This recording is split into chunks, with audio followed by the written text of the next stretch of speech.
One's ugly as sin. Hey y'all, so it's finally October and Halloween is only like 26 days away. So today what I'm going to be making are spider web sugar cookies.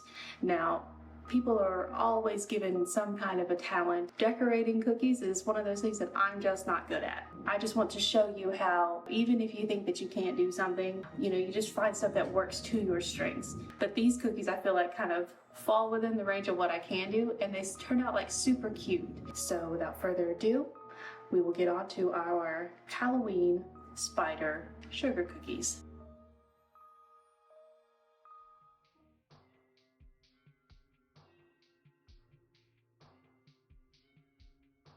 So to start these sugar cookies, I have preheated my oven to 350 degrees. I'm going to use a stand mixer today with my paddle attachment.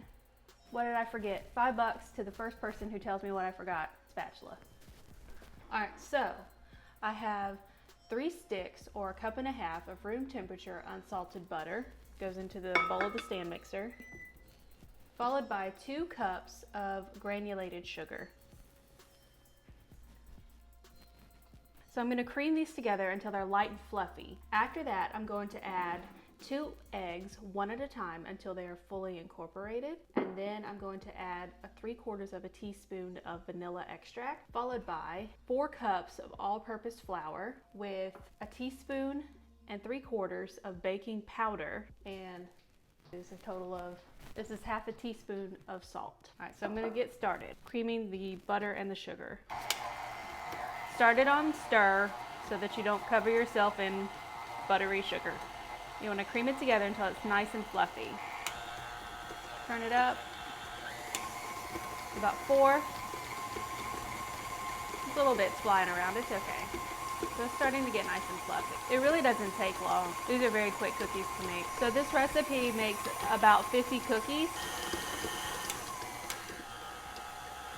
And I'm going to slowly add in the eggs one at a time, letting them get fully incorporated so we see no more streaks of yellow. Bring it back up to 2. So all that yellow's gone. Add the second egg. And turn that up to 4 so it incorporates. And now I need to scrape down my bowl because it's got some of that stuff that's not quite working how I want it to. And I'm going to get absolutely filthy doing this because my spatula's not long enough. But all my other ones were dirty, so this is what we're doing today. Sometimes you just have those days. You just kind of have to work with what you got and hope for the best, which is perfectly fine. Now I'm going to add in 3/4 of a teaspoon of vanilla. I'm going to turn my mixer off, to which I'm going to bring over my flour. Now what I like to do is I like to take my salt, my baking powder, and just kind of mix that in with my flour before pouring it into the bowl very carefully. What I'm trying to do as little tapping as possible, like banging against things. I know it's just jarring. Very carefully, I'm going to stand back. Ooh! It makes a mess. I probably could have added it in a little at a time, but where's the fun in that? Flour. So now what I'm doing is I'm just bringing the cookie dough together. That looks good. That's kind of the texture that we're looking for. It's kind of like Play-Doh, if I had to describe it.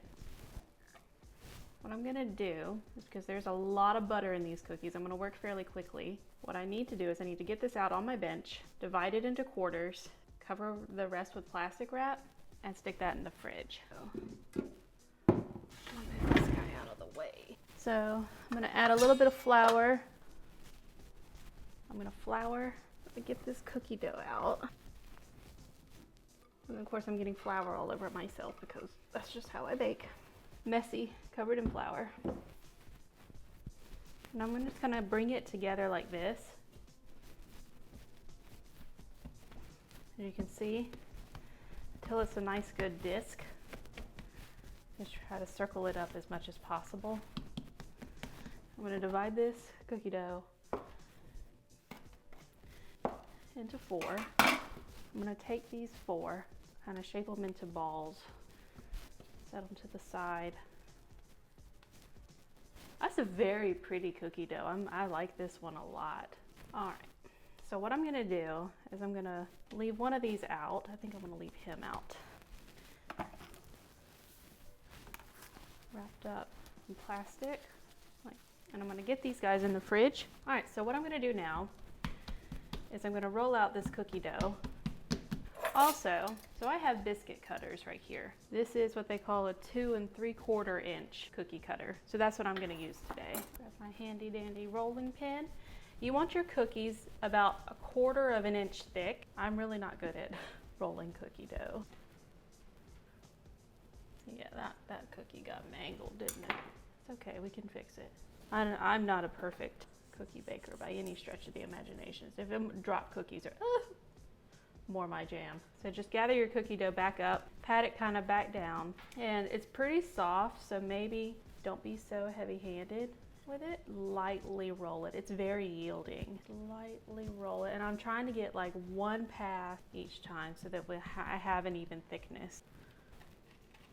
Oh look, that one's pretty. Just do this until all the cookie dough is gone.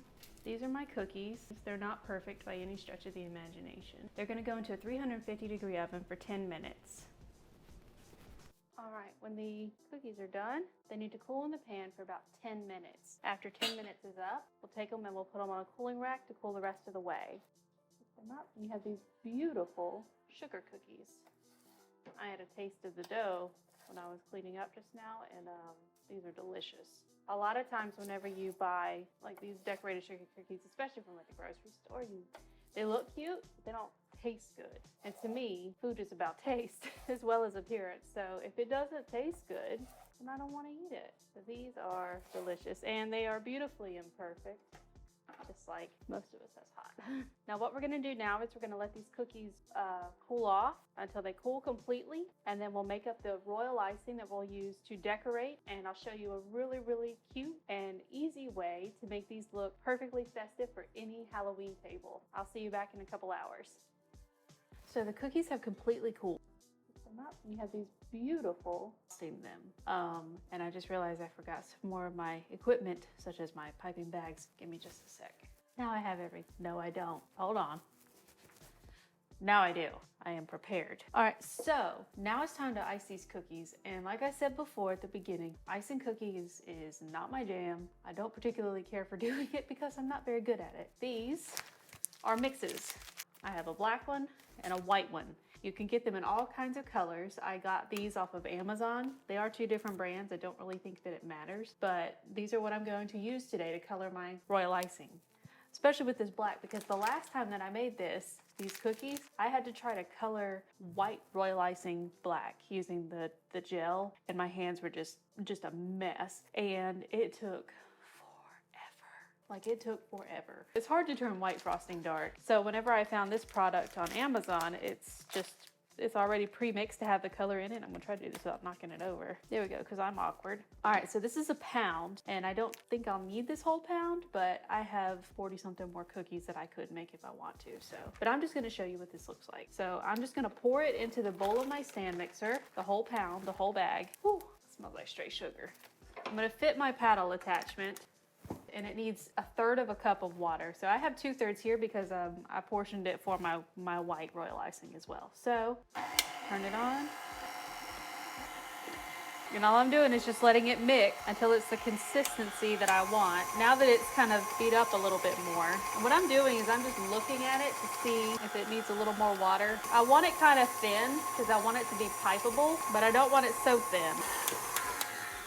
What I'm gonna do right this second is, that looks crazy. What I'm gonna do right this second is just kind of scrape down the bowl with the rest of this powder.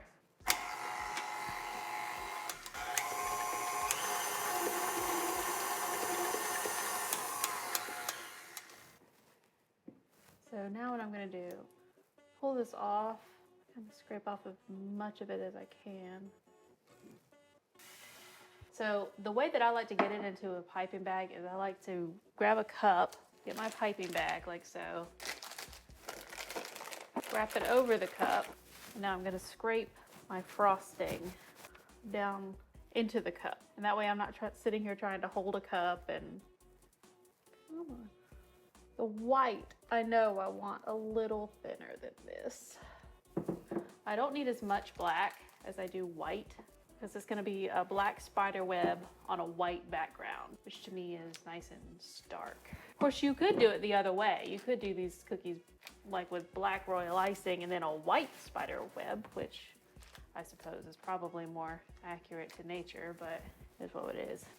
So very carefully lift up and just push it kind of down. Something that you can do if you really want it to go all the way down is you just swirl it like that. Hold on to it if you're gonna do that. Okay. There you go. And now I'm just gonna take a regular just bread tie like this, and I'm just gonna tie it off, and I'm gonna set this aside until I need it, okay? So there's one color. The white I'm just gonna do over here in this bowl, and this is just white frosting, white royal icing. This is a pound once again. I'm gonna start with 1/3 of a cup, like that. Just gonna set this over here. I really struggle with this metal one. My other paddle attachment, this one doesn't have a scraper on it, so my spatula is gonna get a workout. Stir it together until it starts coming together. I'm gonna add just a few more drops of water because I just wanted a hair thinner than the black. That's what I'm looking for. So it's definitely thinner. You can kind of see. That's what I'm looking for. There's quite a few ways to do this. You could flood it. I'm gonna do a practice one on camera just to see if this method works, and if it doesn't, we'll scratch it and just kind of go back to the traditional way of doing this, and which is putting all this frosting in a piping bag. But I don't really want to do that. I'm going to try something else. Right here I have 12 cookies, 13 actually. I have a baker's dozen right here. See what I did there? Here's what I want to do. I just want to try this. I have no idea if it's going to work, but I'm just hoping it kind of speeds up the process. So I'm going to take my cookie, I'm going to dip it in the frosting, and I'm going to just set it down because I want to see what's going to happen to it. Maybe one of those things where I need a palette knife. Now what I'm going to do is I'm going to take this and I'm only going to cut just the very tip of it off. Just the very tip, because I don't want it big. Small tip. And so I'm going to do circles around this cookie. So I'm going to start with a dot in the middle. Okay, that's too small. I don't want it much bigger. I'm scared. Go straight above. We'll go a dot, and then we'll do a circle around. Another circle around, like that. One last circle around. It's okay if it's not perfect, because just watch. Okay. So now what I'm going to do is I'm going to take a toothpick and I'm just going to drag. And it's okay if it's not perfect. Spider webs are pretty much the only thing in nature that are. So there you have it. A spider web. Haha.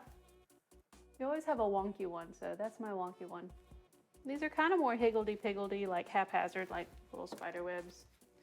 A couple flies have gotten caught in them.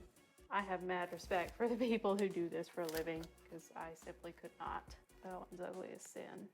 You want to let these dry for just a few minutes whenever they're done so that they can set. That's one of our baker's dozen spiderweb cookies. All right, so you need to let these dry for about 30 minutes or so, and then they'll be ready to serve. These guys are super yummy. Like I said, there's 13 of them, as there should be for baker's dozen. These are super fun. Kids would love doing this, actually. I'm sure my daughter would love it if I had let her, but they're not polished, they're not professional, but they are delicious and they're fun. What signifies the Halloween season more than tacky, delicious, and fun? So I'm going to choose, I thought about that one, but I think I actually want this guy right there. He's mine. Off I go.